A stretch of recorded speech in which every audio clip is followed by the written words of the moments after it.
بسم اللہ الرحمن الرحیم۔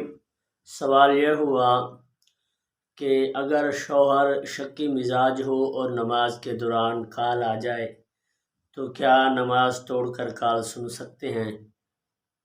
سب سے پہلے تو یہ سمجھیں، جب نماز پڑھ رہے ہیں تو اس وقت نماز کو توڑنا نہیں چاہیے، بلکہ نماز کو مکمل کرنا چاہیے۔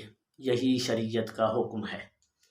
لیکن اگر بامر مجبوری بن جائے، جس طرح کہ یہ سوال ہے کہ عورت کا شوہر اس طرح قسم کا ہے کہ وہ ظالم قسم کا ہے اور شکی مزاج ہے، اور وہ مارے گا اگر کال اٹھانے میں لیٹ ہو گیا، یا وہ 100 قسم کے شک کرے گا اور 100 قسم کے سوالات اعتراض کرے گا، تو ایسے شوہر کی کال لیٹ کرنے میں اگر مسئلہ بن سکتا ہے تو کال سننے کے لیے نماز کو توڑ دینا چاہیے۔